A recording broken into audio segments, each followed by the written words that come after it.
जहांगीर औरंगजेब को कॉल करता है और उसको कहता है कि अरे भाई ये क्या तमाशा कर दिया। जिस पर वो उसको सारी बात कहता है और कहता है कि मुझे साफ साफ बताओ कि आखिर बात क्या हुई है, किस बारे में बात की जा रही है। आगे से वो कहता है कि गुड्डी को अगवा करवाने वाले तुम ही हो। मुझे पूरा पूरा यकीन है कि सब कुछ तुमने किया है। लेकिन इशरत उसको रोक रही है और कहती है कि किसी पर बिला वजह इल्ज़ाम नहीं लगाना चाहिए, और मुझे ऐसा लग रहा है कि आप बिला वजह इल्ज़ाम लगा रहे हैं। देखिए, गुड्डे की तो आपको मैं जानती हूँ कि बिल्कुल कोई तकलीफ नहीं कि उसके साथ जो हुआ, असल आपको तकलीफ अपने बेटे की है। बात तो ये बिल्कुल साफ है। अब सोने भी बहुत रो रही है और कह रही है कि मुझे ऐसा लग रहा है कि ये सब कुछ उसके चचा चची नहीं करवाया है। इन लोगों को ज़रूर पकड़वाया जाए ताकि सारा मामला जो है वो रफा दफा हो सके। लेकिन आप देखेंगे कि अब जाकर औरंगजेब जो है वो एक नई चाल चलने वाला है और आकर उल्टा मुद्दा जहांगीर पर डाल देता है और कहता है कि मैं तुम पर केस करवा दूंगा क्योंकि तुमने ही मेरी भतीजी को किडनैप करवाया है। आखिर तुम ऐसा कैसे कर सकते हो। शाजिया भी उल्टा चोर कोतवाल को डांटे ऊपर से यानी कि बरस रही है और कहती है कि मुझे आप लोगों से ये उम्मीद नहीं थी। अरे भाई, हमने तो अपनी गुड्डी आपके हवाले की थी कि आप लोग उससे बहुत प्यार करेंगे, लेकिन ये हरकतें करेंगे ऐसा तो हमने सोचा ही नहीं था। आखिर कोई ऐसा कैसे कर सकता है। एक मासूम बच्ची के साथ आप लोगों की क्या खिटपिट है। जिस पर इशरत कहती है अरे कैसी बातें कर रही हो शाजिया, अपने दिमाग को दुरुस्त रखो। हमने ऐसा वैसा कुछ भी नहीं किया है और ना ही जहांगीर ने ऐसा किया है। अरे भाई, वो अपने ही बेटे को कैसे किडनैप करवा सकते हैं। किस तरह की फजूल बातें कर रही हो। देखो, ये मौका नहीं है अभी इन बातों का। अभी मौका ये है कि उन दोनों का पता लगवाया जाए कि आखिर वो किस हाल में हैं और क्या हुआ है। लेकिन समझ आ चुकी है इस बात की जहांगीर को कि ये प्लानिंग सारी औरंगजेब की है। इसके अलावा कोई और ऐसा नहीं कर सकता है। खौफ से दूर रखता है। अब इशरत का कोई हाल नहीं है क्योंकि इशरत जान चुकी है कि मामला काफ़ी ख़राब हो गया है और वो भी जहांगीर पर बोलने लग गई है। ये लीजिए, आपने इल्ज़ाम लगाया था ना उस मासूम बच्ची पर, आपके सामने आ चुकी है। अब इस चीज़ को भुगतिए। जिसको सुनकर वो कहता है कि अपनी ज़ुबान तो तुम बंद रखो, हमें अपनी टेंशन पड़ी है। उधर से ये औरंगज़ेब जो है वो आ चुका है और वो अपनी बकबक स्टार्ट किए जा रहा है। आखिर आप लोग चाहते क्या हैं, क्यों ऐसे हाथ धो के मेरे पीछे पड़ चुके हैं। जिसको सुनकर वो कहती है कि आपने जो काम धंधे शुरू किए हुए थे उनका अंजाम आखिरकार यही था। देख लीजिए, यही हुआ। आखिर आप चाहते क्या हैं, अभी भी इन चीज़ों से बाज आ जाए। आप लोग क्यों इस तरह की हरकतें कर रहे हैं। इस पर शाजिया भी कहती है कि देख लेना अब आप लोगों का क्या हश्र होगा। अब समझिए कि इनके बुरे दिन जो हैं वो शुरू होने वाले हैं, क्योंकि ये लोग किसी को चैन सुकून से नहीं बैठने देते थे और अब इनके साथ खुद का ही बुरा हो रहा है। ये चीज़ बार बार बोल रही है। लेकिन आप देखेंगे कि औरंगज़ेब कहता है कि मुझे तो समझ नहीं आ रही कि अगर गुड्डी ना मिली तो हमारा काम कैसे होगा, इसलिए गुड्डी को ढूंढना बहुत ज़्यादा ज़रूरी है। उसको ढूंढे बगैर कुछ भी नहीं हो सकता है क्योंकि उसको ढूंढना बहुत ज़रूरी हो चुका है। शाजिया भी काफ़ी उदास और परेशान है।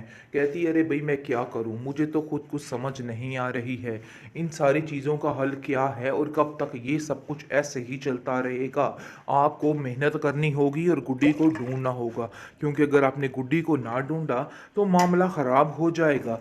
ऐसा लगता है कि कोई अनहोनी फिर से होने वाली है और फिर से सब कुछ चौपट होने वाला है। बड़ी प्लानिंग की थी आपने गुड्डी को इधर लेके आने की, लेकिन गुड्डी न जाने कहाँ चली गई। हमें तो कुछ समझ नहीं आ रही। जो भी हो, जैसा तैसा करके गुड्डी को वापस लेकर आना ही होगा।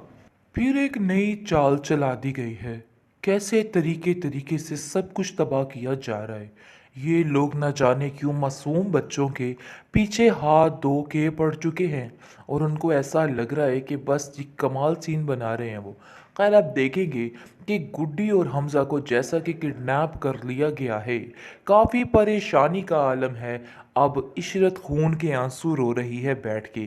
जहांगीर को बुरे तरीके से आग लग चुकी है क्योंकि जहांगीर दूसरों की बेटियों को जहर देने पर तो तुला होता है, लेकिन अपने बेटे की किडनैपिंग पे काफ़ी ज़्यादा रो रहा है, गिड़गिड़ा रहा है।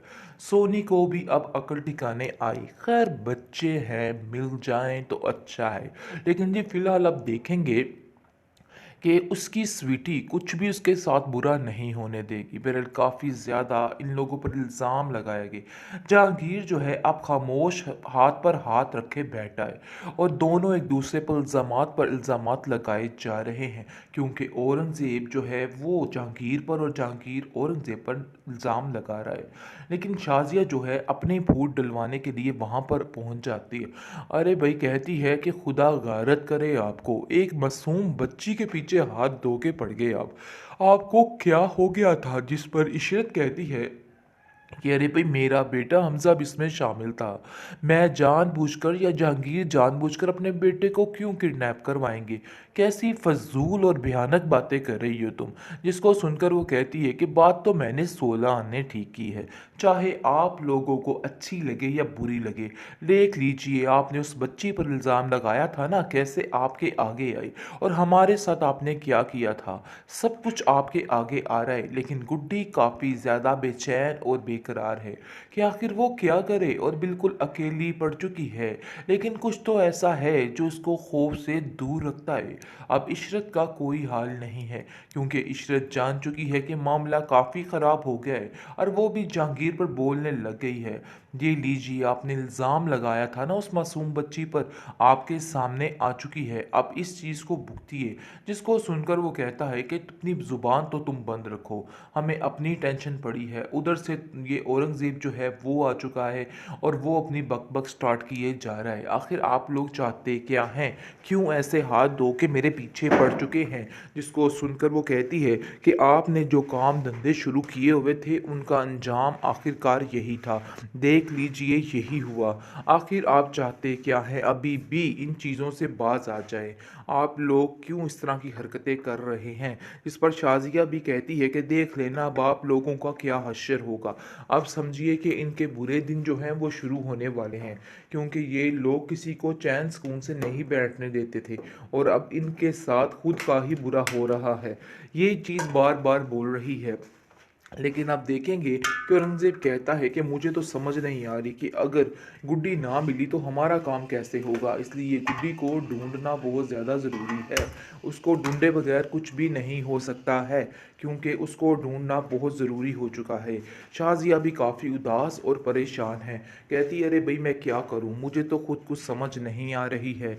इन सारी चीज़ों का हल क्या है और कब तक ये सब कुछ ऐसे ही चलता रहेगा?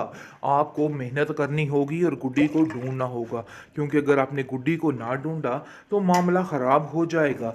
ऐसा लगता है कि कोई अनहोनी फिर से होने वाली है और फिर से सब कुछ चौपट होने वाला है। बड़ी प्लानिंग की थी आपने गुड्डी को इधर लेके आने की, लेकिन गुड्डी न जाने कहाँ चली गई। हमें तो कुछ समझ नहीं आ रही। जो भी हो, जैसा तैसा करके गुड्डी को वापस लेकर आना ही होगा।